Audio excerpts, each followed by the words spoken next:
미국의 대학 입시 시험은 SAT와 ACT라는 시험으로 나뉩니다.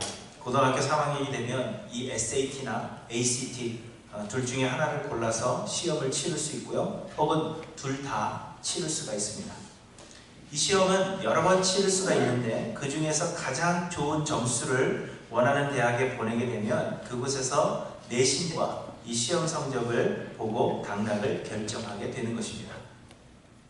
그런데 고등학교 2학년쯤에 되어서 PSAT와 PACT라는 시험을 치르게 됩니다. 여기서 이 P는 practice의 약자입니다.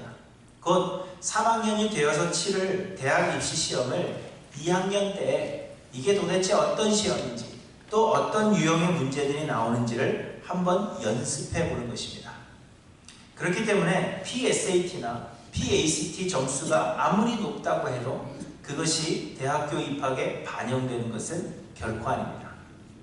PSAT나 PACT에서 좋은 성적을 낸 학생들이 실제 시험에서도 좋은 성적을 낼 확률이 높지만 그렇다고 해서 자만해서는 안 되는 것입니다. 실제 시험에서도 좋은 성적을 낼 수 있도록 성적을 유지하기 위해서 노력해야 합니다. 그리고 이 연습 시험에서 좀 성적이 저조한 학생들도 크게 낙심할 일이 없는 것은 자극을 좀 받아서 실제 시험을 치르기까지 열심히 공부하면 되는 것입니다. PSAT나 PACT에서 굉장히 좋은 점수를 받았다 그렇게 하더라도 실전에서 점수를 받지 못하면 이것이 아무런 소용이 없는 것입니다. 대학에 들어가기 위해서 실제 시험 점수는 뒤로 하고 실제 시험 점수는 좀 안 좋으니까 이거 뒤로 하고 PSAT나 PACT에서 받은 그 좋은 성적을 대학에 제출할 수가 없는 것입니다. 실제 시험 점수가 좋지 않은데 내가 이 연습 시험에서 만점을 받았다 아무리 이야기해도 대학은 그것을 반영하지 않는다는 것입니다. 여러분 마찬가지로 며칠 전에 말씀드린 대로 하나님은 처음부터 율법의 행위를 따라서 사람을 구원하실 계획을 세우지 않으셨습니다. 곧 율법을 지키면 구원하시고 지키지 않으면 구원하지 않으시려고 계획했던 것이 아니라는 말씀입니다. 하나님은 태초부터 예수 그리스도의 십자가 은혜로 말미암아 죄인들을 구원하실 것을 계획하셨던 것입니다. 율법으로가 아니라 예수 그리스도의 그 십자가 은혜 그리고 그 십자가 은혜를 믿는 믿음으로 우리를 구원하실 것을 하나님은 태초부터 결정하신 것입니다. 하나님께서 이스라엘 백성들에게 율법을 주신 것은 구원을 얻기 위한 방편으로 주신 것이 아니라 율법을 지키는 선한 행위로는 구원을 얻을 사람이 한 사람도 없다는 것을 가르쳐 주시기 위해서 주신 것이었습니다. 율법으로는 그저 죄를 깨달을 뿐이라 우리에게 말씀하십니다. 율법은 우리를 비추어서 우리가 얼마나 형편없는 존재들인가 하는 것을 깨닫게 하시는 거울과 같은 것입니다. 그래서 율법은 결국 우리가 하나님께서 우리를 위해 예비하신 예수 그리스도의 그 은혜 아니면 안 된다 하는 사실을 깨닫게 되어서 그 은혜 앞으로 나오게 하는 인도자 역할을 하는 것입니다. 곧 율법이라는 것은 PSAT나 PACT 같은 그러한 역할을 하는 것입니다. 그리고 우리의 실질적 구원은 우리의 능력으로 구원에 이를 수 있는 자가 한 사람도 없기 때문에 오직 예수 그리스도를 통한 하나님의 은혜로만 우리를 구원하시기로 예정하셨다는 것입니다. 그러므로 우리는 율법의 행위가 아니라 예수 그리스도를 믿는 이 믿음을 굳게 붙잡아야 합니다. PSAT, PACT 그 성적을 가지고 내가 대학 들어갈 수 있다 이렇게 생각하면 그것이 얼마나 어리석은 일이 되겠습니까? 그것과 마찬가지로 율법의 행위가 있기 때문에 나는 선하게 살았기 때문에 이 율법의 행위를 가지고 나는 구원을 얻겠다 그렇게 생각하면 어리석은 것이라는 것입니다. 예수 그리스도의 은혜가 우리를 구원하시는 것이기 때문에 우리는 이 예수 그리스도의 은혜를 믿는 그 믿음을 굳게 붙잡아야 한다는 것입니다. 그런데 초대교회 성도들 중에서는 우리에게 구원을 줄 수 없는 이 율법을 붙잡는 사람들이 있었다는 것입니다. 연습에 불과하고 우리의 형편을 알게 하는 그 도구일 뿐인 이 율법을 굳게 붙잡고 율법의 행위로 구원을 얻으려는 어리석은 사람들이 존재했다는 것입니다. 특별히 예수를 믿는 믿음으로 인한 그 핍박을 피하기 위해서 믿음을 버리고 율법을 붙잡는 사람들이 늘어나게 된 것입니다. 그래서 히브리서 기자는 오늘 본문을 통해서 율법의 행위로는 구원을 얻을 수 없는 것이 율법은 우리를 온전하게 만들 수 없기 때문이라 하는 것을 말씀하고 있는 것입니다. 11절에 보시면 레위 계통의 제사 직분으로 말미암아 온전함을 얻을 수 있었으면 어찌하여 아론의 반차를 따르지 않고 멜기세덱의 반차를 따르는 다른 한 제사장을 세울 필요가 있느냐, 이렇게 반문하고 있는 것입니다. 사람들이 레위 계통의 제사장을 고집하고 멜기세덱의 반차를 따르는 제사장이신 이 예수님을 거부한 것은 곧 그들이 율법을 구원의 방편으로 생각하여서 그것을 붙잡고 있다 하는 것을 말해주는 것입니다. 그래서 11절을 다시 보시면 그 괄호 안에 이렇게 이야기하십니다. 백성이 그 아래에서 율법을 받았으니, 이렇게 부연 설명하고 있는 것입니다. 레위 계통의 제사장을 붙잡고 있다는 것은 율법을 통해서 구원을 얻을 수 있다, 그렇게 생각하고 있다는 것입니다. 곧 레위 계통의 제사장은 율법을 대변하고 있는 것입니다. 그런데 12절에 보시면 제사 직분이 바뀌었은즉 율법도 반드시 바뀌어지리니, 이렇게 말씀하고 있습니다. 곧 제사장 직분이 레위 계통의 제사장으로부터 멜기세덱의 반차를 따르는 제사장에게로 옮겨졌기 때문에 레위 계통의 제사장 직분 아래에서 받은 그 율법 또한 무익하게 되었다, 그것을 말씀하고 있는 것입니다. 레위가 제사장으로 있을 때 받은 그 율법이 존재하고 있지만, 그러나 그 제사장직이 예수 그리스도께로 옮겨졌기 때문에 레위 계통의 제사장들이 받은 그 율법 또한 이제는 무익한 것이다, 그렇게 이야기하는 것입니다. 이제는 멜기세덱의 반차를 따르는 제사장이 가진 은혜의 법칙이 우리에게 적용되어야 하는 것이다, 그것을 말씀하고 있는 것입니다. 곧 율법은 구원에 이르는 길이 되지 못한다는 것입니다. 18절에도 보시면 전에 있던 계명은 연약하고 무익함으로 패하고 율법은 아무것도 온전하게 못할지라, 이렇게 우리에게 말씀하고 있는 것입니다. 복음서에 보시면 한 부자 청년이 예수님을 찾아와서는 내가 무슨 선한 일을 하여야 영생을 얻으리까, 그렇게 질문했습니다. 예수님은 그에게 대답하시기를 10계명을 다 지켜 행하라, 그러면 영생을 얻으리라, 그렇게 말씀하셨습니다. 그러자 이 청년이 자신 있게 말했습니다. 이 모든 것을 내가 지키어 싸운데 아직도 무엇이 부족하오니까, 이렇게 질문합니다. 예수님은 말씀하십니다. 내가 온전하고자 할진대 가서 내 소유를 팔아 가난한 자들에게 주라 하셨습니다. 그런데 성경을 보시면 이 청년은 재물이 많음으로 이 말씀을 듣고 근심하며 갔다, 그렇게 말씀하고 있습니다. 곧 한 사람도 온전할 수 없다는 것입니다. 율법을 온전하게 지킬 수 있는 사람은 한 사람도 없다는 것을 분명하게 보여주시는 것입니다. 또 한 번은 어떤 율법교사가 예수님께 와서는 내가 무엇을 하여야 영생을 얻으리까, 이렇게 질문했습니다. 예수님은 이때에도 대답하시기를 율법을 지키라, 그렇게 말씀하셨습니다. 내 마음을 다하며 목숨을 다하며 힘을 다하며 뜻을 다하여 주 너희 하나님을 사랑하고 또한 내 이웃을 내 자신같이 사랑하라 하셨느니라, 이렇게 대답하시죠.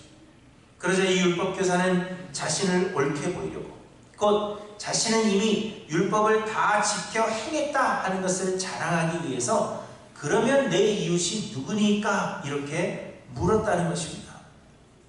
그때 예수님께서 대답해 주신 것이 선한 사마리아인의 비유를 말씀해 주신 것입니다.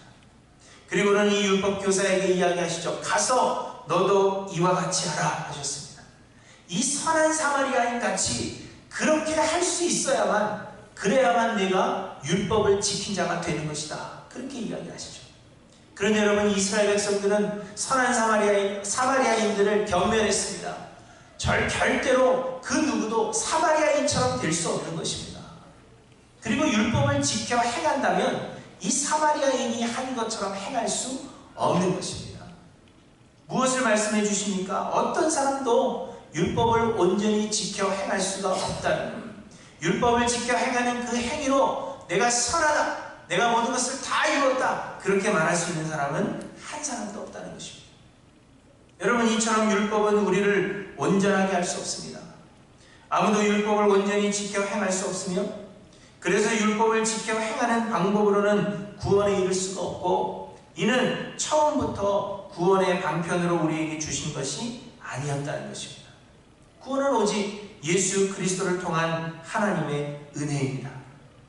구원은 우리가 구원 얻고자 선택하는 것이 아니라, 내가 구원 얻어야 되겠다, 그래서 내가 선택하는 것이 아니라 하나님께서 우리를 예정하여 주신 하나님의 조건 없는 선택이라는 것입니다. 우리가 구원을 이루기 위해서 어떤 조건을 충족시켜야 하는 것이 아니라 예수 그리스도의 은혜 베푸심에 모든 것이 달려있다는 것입니다. 우리가 어떻게 해서 그것 때문에 하나님께서 우리를 구원해 주신 것이 아니라는 것입니다.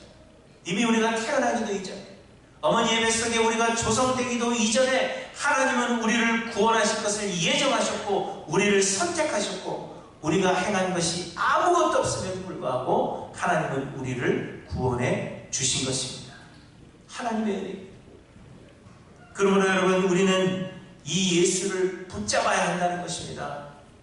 우리는 우리를 대신하여 십자가를 지시고 죽으셨다가 3일 만에 부활하신 이 예수 그리스도를 믿을 뿐만 아니라 우리의 삶의 주인으로 우리가 영접해야 하며, 예수 그리스도의 은혜를 우리가 항상 구하는 것 외에는 우리가 할 수 있는 것이 아무것도 없다는 것을 우리에게 말씀해 주시는 것입니다. 여러분, 예수님만이 우리의 소망이요, 예수님만이 우리의 유일한 구원의 길이 되십니다. 그런데 우리가 이 예수를 버리고 율법으로 되돌아가려고 한다면, 우리의 노력으로, 우리의 힘으로 우리가 구원을 얻으려고 한다면 이 얼마나 어리석고 우스운 일인가 하는 것을 히브리서 저자가 우리에게 설명해 주고 있는 것입니다. 사랑하는 성도 여러분, 여러분이 믿는 바는 무엇입니까? 여러분은 무엇을 믿고 무엇을 붙잡고 계시는지를 여러분 한번 생각해 보시기 바랍니다. 율법을 지켜 행하는 여러분의 삶의 노력으로 구원을 보상으로 얻는다, 여러분 그렇게 생각하십니까? 아니면 부족하고 연약함에도 불구하고 예수를 그리스도로 믿게 하시는 그 하나님의 은혜라는 것을 여러분 고백하십니까? 내 행위 때문에 하나님께서 나에게 복을 주시고, 내가 다른 사람보다 더 뛰어나기 때문에 하나님께서 나에게 선하게 베풀어 주시는 것이라, 그러한 생각이 여러분 마음속에 있습니까?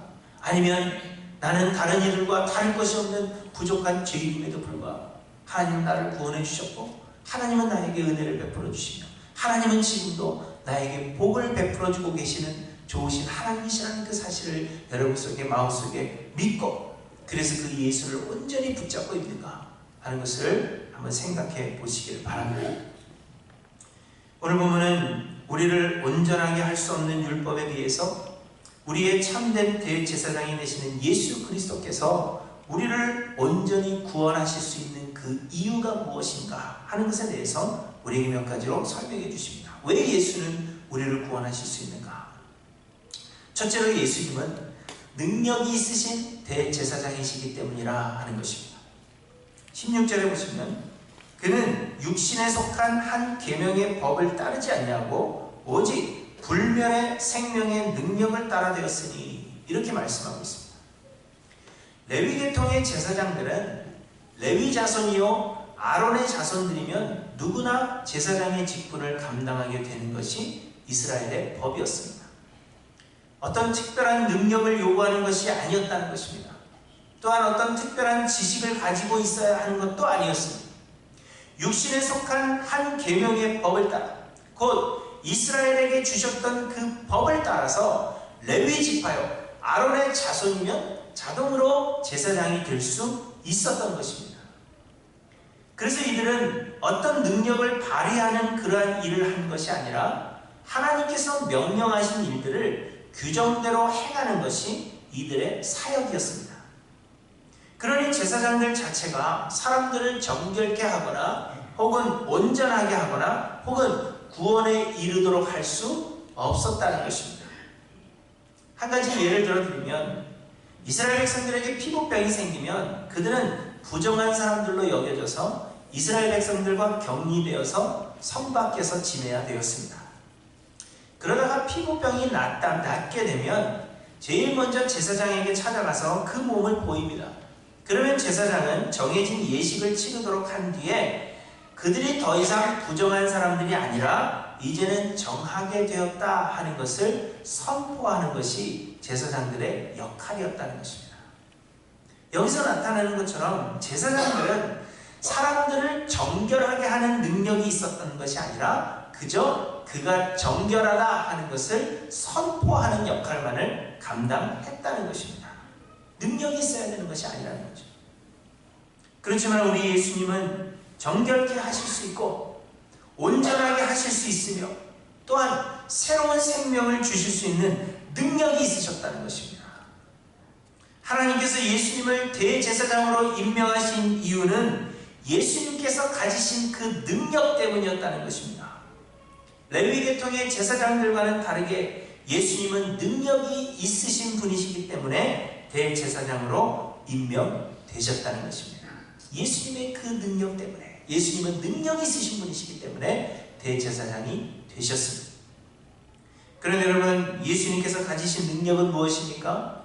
오늘 보면 16절에 다시 보시면 오직 불멸의 생명의 능력을 따라 되었으니 이렇게 말씀하시고 하고 있습니다. 불멸의 생명의 능력, 곧 죽지 않는 능력을 의미하고 있는 것입니다. 예수님은 죽지 않으시기 때문에, 예수님은 영원하신 분이시기 때문에 그래서 예수님이 대제사장이 되셨다는 것입니다. 사람들은 누구나 죽습니다. 물론 성경에 죽음을 보지 않고 하늘로 들려 올린 자들이 있긴 하지만 이는 특별한 경우로 하나님께서 은혜를 베푸신 것이고 일반적으로 모든 사람들은 죽습니다. 곧 그 생명이 유한하다는 것입니다. 그러나 우리 예수님의 생명은 불멸하다는 것입니다. 멸하지 않는, 멸함을 받지 않는다는 것입니다. 영원하시다는 것입니다. 오늘 본문의 23절에도 보시면 제사장 된 그들의 수요가 많은 것은 죽음으로 말미암아 항상 잊지 못하미로되 예수는 영원히 계심으로 그 제사장 직분도 갈리지 아니하느니라 이렇게 말씀하고 있습니다. 육신의 제사장들은 자꾸 죽기 때문에 계속해서 갈리지만 예수님은 영원하신 분이시다, 죽지 아니하시는 분이시다 이렇게 말씀하고 있는 것입니다. 이게 예수님의 능력입니다. 그런데 여러분, 생명이 불멸하여 영원하신 분이 또 누가 있습니까? 오늘은 왜 이렇게 다들 꿀먹은 벙어리들이 되셨어요? 생명이 영원하신 분이 또 누가 있어요? 하나님 한 분이시죠. 또 누가 있는 게 아니라 하나님만이 영원하신 분이십니다. 그렇죠? 그러므로 예수님이 불멸의 생명의 능력을 가지셨다는 것은 예수님이 곧 하나님이시라 하는 것을 우리에게 말씀하고 있는 것입니다. 예수님은 세상을 창조하신 하나님이시요 온 세상의 주인이시라는 겁니다.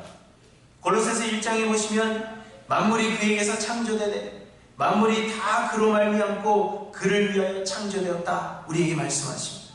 그러므로 예수는 세상을 창조하신 하나님이시기 때문에 죄로 죽었던 우리들을 살리시고 새로운 생명을 우리에게 주실 수 있는 영원하신 하나님이시라는 것입니다. 예수님의 이 능력 때문에 하나님은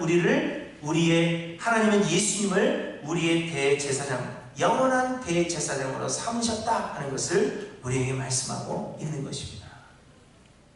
세상의 제사장들은 금방 죽습니다.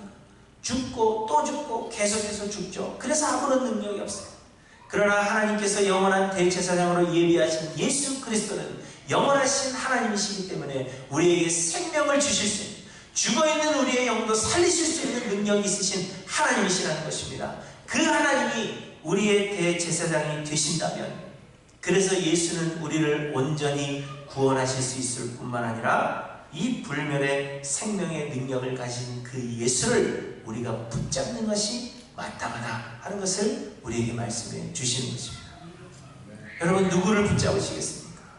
율법의 행위를 붙잡으시겠습니까? 아니면 불멸의 생명을 가지신 그 능력 있으신 예수 그리스도를 여러분 붙잡으시겠습니까? 예수 그리스도의 능력, 그 은혜를 붙잡는 것이 마땅하다. 우리에게 말씀해 주십니다. 둘째로 예수가 우리를 온전히 구원하실 수 있는 이유는 예수님은 하나님께서 맹세하신 대제사장이시기 때문입니다. 본문의 20절부터 보시면 또 예수께서 제사장이 되신 것은 맹세 없이 된 것이 아니니 그들은 맹세 없이 제사장이 되었으되 오직 예수는 자기에게 말씀하신 이로 말미암아 맹세로 되신 것이라. 주께서 맹세하시고 뉘우치지 아니하시리니 내가 영원히 제사장이라 하셨도다. 이렇게 말씀하고 있습니다.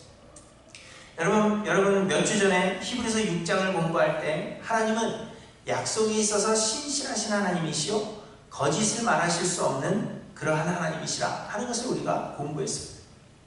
그런 하나님께서, 변치 아니하시는 하나님께서 아브라함에게 약속하시고 또 맹세까지 하시기를 하나님께서 택하신 하나님의 백성들을 반드시 구원하실 것이라 그렇게 약속하셨다. 그렇게 우리에게 말씀해 주셨습니다.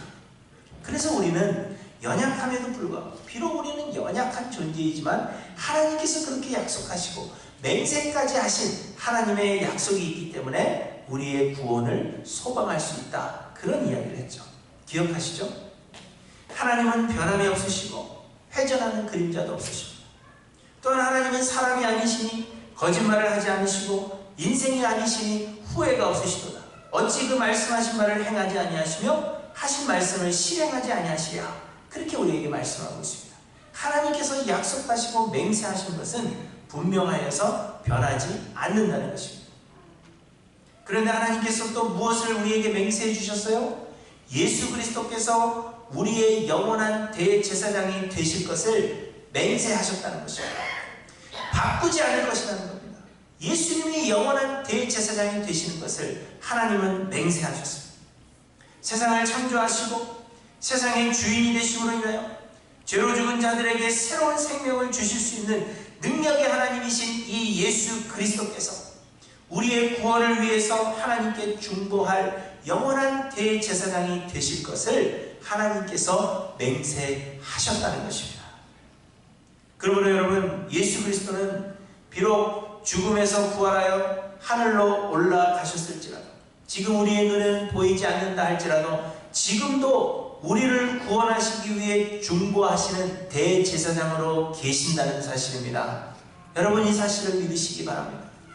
하나님께서 약속하셨고 하나님께서 맹세하셨기 때문에 예수는 영원히 너희를 위하여 중보하는 대제사장이 될 것이라 우리에게 약속하셨기 때문에 예수님은 대제사장으로 계시는 것입니다. 여러분, 무슨 일이 있어서 커스터머 서비스에 전화해 보신 일이 있으시죠? 없으세요? 커스터머 서비스 뭔지 아시죠? 뭐 물건을 샀는데 바꿔야 된다, 아니면 인터넷을 연결했는데 잘 안 돼서 뭐 물어봐야 된다. 이 커스터머 서비스에 우리가 전화를 자주 하는데, 제가 살면서 느끼는 것은 어떤 일이든지 커스터머 서비스에 전화하는 일이 세상에서 제일 힘든 일입니다. 저는 더군다나 영어를 잘 못하지만 우리 식구들 중에서 영어를 제일 잘하기 때문에 뭔 문제가 있으면 저한테 전화해가지고 커스터머 서비스에 전화해달라 하면 제가 수도 없이 전화를 했거든요. 예전에 있던 교회에서는 교회 성도님들 것까지 제가 다 해드렸어요. 그런데 정말 커스터머 서비스에 전화하는 게 하나님과 통화하는 것보다 더 힘들어요. 일단 전화를 하면 사람과 통화하는 데까지 걸리는 시간이 어마어마합니다. 전화를 하면 기계가 나타나죠. 그래서 뭘 하시려면 1번, 뭐 하시려면 2번, 뭐 하려면 3번. 영어로 얘기하는데 듣다 요건가 저건가 해서 누르면, 그러면 또 다음에 뭐 이거는 또 1번, 이거는 2번 계속해서 이야기가 나옵니다. 그러다가 엄청난 오랜 시간을 걸려서 결국 사람과 통화하게 되죠. 그러면 그 사람에게 왜 전화를 했는지, 내 상황이 지금 어떤지 안 되는 영어로 힘들게 이야기를 하고 나면 그 사람이 이야기합니다. 다른 부서로 연락하셔야 됩니다. 그쵸? 그런 경우 많으시죠? 우리는 이 부서가 아니니까 다른 부서로 연락하시죠. 그럼 또 다른 데로 연결해줘요. 그럼 또 한참을 기다립니다. 그렇게 하다가 결국 담당자랑 이야기가 되어서 한참 또 다시 상황을 설명하고 이야기를 하다가 보면 중간에 전화기가 끊어집니다. 그럼 어떻게 해야 돼요? 또 다시 해야죠. 처음부터 다시. 그래도 다행인 것은 요즘은 전화가 끊어질 것을 대비해서 직통 전화를 준다든지 아니면 내가 전화가 끊어졌을 때 다시 할 수 있는 전화번호를 주십시오. 이렇게 해서 이제 전화 연결을 하는 곳들이 많이 생겼습니다. 그런데 이걸 통해서 우리가 느끼는 것은 처음부터 끝까지 그 문제를 가지고 해결해 주는 사람이 있다는 것이 얼마나 감사한 일인가 하는 것을 우리는 생각하게 되는 겁니다. 내가 이 문제를 해결해야 되는데 이 사람한테 옮겨갔다가 저 사람한테 옮겨갔다가 또 옮겨갔다가 그게 아니라 한 사람, 내가 처음부터 이걸 책임지고 해결해 줄게. 그래서 문제가 해결될 때까지 그 한 사람이 해결해 준다는 것, 책임져 준다는 것, 이게 얼마나 감사한 일인지 미국에 살면서 아주 뼈저리게 느끼고 있어요. 그런데 여러분, 마찬가지로 우리의 구원을 위해서 중보할 대제사장이신 예수 그리스도께서 우리의 구원을 이루기까지 바뀌지 않는다는 사실은 우리에게 큰 은혜가 아닐 수가 없는 것입니다. 레위 계통의 제사장들은 죽을 때마다 사람이 바뀌어요. 계속해서 바뀝니다. 그래서 이들을 따라가면 우리의 구원이 불완전하다는 것입니다. 그러나 멜기세덱의 반차를 따르는 대제사장 예수는 하나님께서 너는 영원한 대제사장이 될 것이라 그렇게 맹세해 주셨기 때문에 우리의 구원을 이루는 그날까지 우리의 중보자 되시는 대제사장 예수는 변하지 않는다는 것입니다. 바뀌지 않는다는 것입니다. 처음부터 우리의 구원을 시작하신 그 예수께서 우리가 하나님 나라에 이르는 그날까지 영원한 대제사장이 되셔서 우리를 도우실 것이며 반드시 우리가 그 구원을 이루도록 우리를 인도해 주실 것이라는 겁니다. 하나님께서 이것을 맹세해 주셨다는 겁니다. 그러므로 여러분, 누구를 붙잡아야 합니까? 율법이 아니라 예수 그리스도의 은혜를 붙잡는 것이 마땅하다는 것을 우리에게 말씀해 주십니다. 그리고 세 번째로, 예수가 우리를 온전히 구원하실 수 있는 이유는 예수님은 죄가 없으신 완전한 분이시기 때문입니다. 26절에 보시면 이러한 대제사장은 우리에게 합당하니 거룩하고 악이 없고 더러움이 없고 죄인에게서 떠나 계시고 하늘보다 높이 되시니라, 이렇게 말씀하고 있습니다. 여러분, 눈먼 사람이 눈먼 사람을 인도할 수 있습니까? 없습니다. 눈이 잘 보이지 않는 사람은 눈먼 사람을 인도할 수 없죠. 눈이 잘 보이는 사람이 눈먼 사람을 인도해야만 바른 길로 갈 수 있는 것입니다. 마찬가지로 죄인은 죄인을 구원할 수 없습니다. 자신의 죄의 문제에 대한 해결도 되지 않는 사람이 다른 사람의 죄의 문제를 해결하겠다 하는 것은 어불성설입니다. 말이 되지 않습니다. 그런데 레위 계통의 제사장들은 모두 우리와 동일한 죄인들이라는 것입니다. 그래서 27절에 보시면 그는 저 대제사장들이 먼저 자기 죄를 위하고 다음에 백성의 죄를 위하여 날마다 제사 드리는 것과 같이 할 필요가 없으니, 이렇게 말씀하고 있는 것입니다. 또 28절에는 율법은 약점을 가진 자들을 제사장으로 세웠다, 그렇게 우리에게 말씀하고 있습니다. 그러나 여러분, 우리 예수님은 죄가 없으신 분이십니다. 우리를 대신하여 십자가를 지시기 위해 완전한 인간이 되셨음에도 불구하고 예수님은 죄가 없으신 완전한 삶을 살다 가신 분이심을 우리에게 말씀하십니다. 그래서 히브리서 4장 15절에는 우리에게 있는 대제사장은 우리의 연약함을 동정하지 못하실 리가 아니요 모든 일에 우리와 똑같이 시험을 받으신 이로되 죄는 없으시로다, 이렇게 우리에게 말씀하십니다. 그래서 예수님은 우리를 온전히 구원하실 수 있는 것입니다. 또한 여러분, 예수님은 우리와 같이 사람이 되셔서 이 땅에서의 삶을 사셨지만, 그러나 예수님은 우리와 같은 삶을 사신 것이 아니라 완전한 의인의 삶을 사셨습니다. 그래서 구원 얻은 우리들이 어떠한 삶을 살아야 하는지, 우리의 성화의 그 목적지가 어딘지, 우리가 이룰 그 거룩이라는 것이 과연 어떠한 삶의 모습인지 예수님은 그것을 분명히 아시는 분이시라 하는 것입니다. 그렇기 때문에 여러분, 우리를 그 목적지까지 안전하게 인도하실 수 있는 분이 예수님이시라는 것입니다. 목적지를 알지 못하는 사람이 대충 길을 찾아가면 여러분 어떤 일이 되겠습니까? 한참 산을 올라갔는데 이 산이 아닌가벼, 그래서 또 내려가고 또 따라갔는데 이 산도 아닌가벼, 아까 그게 맞는 것 같아, 이런다면 여러분 어떻게 되겠습니까? 그러나 예수님은 거룩하신 분, 완전한 삶을 사셨습니다. 예수님은 우리의 성화의 목적지가 어디인지를 분명하게 하시고 우리가 어떻게 그 길을 갈 수 있는지를 분명하게 아시는 분이 예수님이시라는 겁니다. 그래서 우리가 이 예수를 붙잡으면 예수는 우리를 구원에 이르는 그날까지 인도하실 분이시라는 것을 우리에게 말씀하십니다. 우리가 율법이 아니라 이 예수를 붙잡는 것이 마땅함을 우리에게 분명하게 말씀하십니다. 그런데 여러분은 예수 그리스도의 은혜만을 온전히 붙잡고 있는가 돌아보시기를 바랍니다. 여러분, 우리의 신앙생활은 율법주의와의 끊임없는 싸움입니다. 갈라디아서에서 바울이 저주한 그 다른 복음이라는 것은 뭐 특별하게 나쁜 그런 다른 종교를 이야기하는 것이 아니라 바로 이 율법주의를 의미하고 있는 것입니다. 우리는 이 율법주의와의 이 싸움을 하늘나라 가는 그날까지, 마지막 날까지 싸워야 하는 것입니다. 나는 아니다 이렇게 생각하시면 안 돼요, 여러분. 여기서 나는 아니다, 이게 의인의 모습이 아닙니다. 세상을 사는 사람 누구나 율법주의와의 싸움을 싸워 나가야 되는 것입니다. 그러면 여러분, 율법주의란 무엇입니까? 율법주의라는 것은 구원을 비롯한 하나님께서 우리에게 주시는 모든 복에 대해서 나의 공로가 조금이라도 있다고 생각하는 것이 율법주의입니다.